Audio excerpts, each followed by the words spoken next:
அவ்வளோதான் லாஸ்ட்டா பார்த்தீங்கன்னா, ஊர்லேருந்து கிளம்பியாச்சு. யாருக்குமே தம்பி வந்து விட்டுட்டு இருக்கறக்கு மனசே இல்லாம தான் இருந்தாங்க.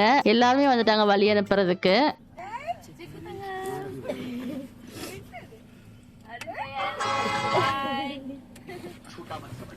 8% इन्वेस्टमेंट्स में लाखों का फर्क போயிட்டு வரோம். एंड दिस इज मैं बात कर रहा हूँ क्रेडिट कार्ड से मिलने वाले रिवॉर्ड।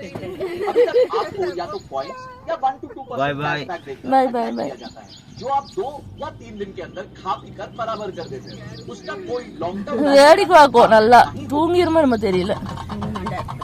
மார்னிங் பார்த்தீங்கன்னா கோயம்புத்தூர்லேருந்து ஃப்ளைட்டு ஒரே ஃப்ளைட்டில் டிரான்சிட் இருக்குது. அதாவது ஹைதராபாத் போய் தான் ஜோத்பூர் வர மாதிரி இருக்கும். ஸோ போகிற வழியில் மார்னிங் சாப்பிட்டுக்கலாம் அப்படின்னு சொல்லிட்டு தான் போனோம். கோயம்புத்தூர் போயிட்டு அங்கே ஹோட்டலில் சாப்பிட்டுட்டு அதுக்கப்புறமா ஏர்போர்ட் போயாச்சு. சாக்ஸ் எல்லாம் உள்ள வச்சிருக்கேன். அவனுக்கு குளிராவா போகுது. போறியாடா? பம்பு வச்சுட்டேன். எல்லாத்தையும் ஒன்னா வையே. இதுல எப்படி சாமி உட்கார முடியும்? குழந்தை தூக்கிட்டு போகும்போது பார்த்தீங்கன்னா மேக்ஸிமம் லக்கேஜ் வந்து செக்இன்ல போட்டுருங்க. அப்போ தான் வந்து உங்களுக்கு ஃப்ரீயாக போகிறதுக்கு வசதியாக இருக்கும்.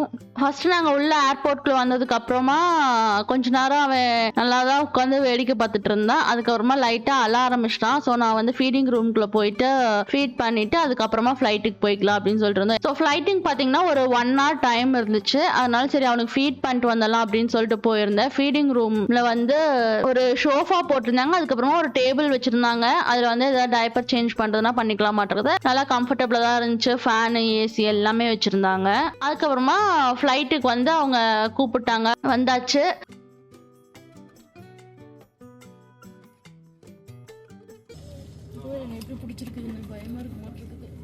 எங்கடா என்னை தூக்கிட்டு போறீங்க? சிரிப்பை பாரு. எங்கடா என்னை கூட்டிட்டு போறீங்க? யாரும் பேசுறது 6-4-2-1 में आपका स्वागत।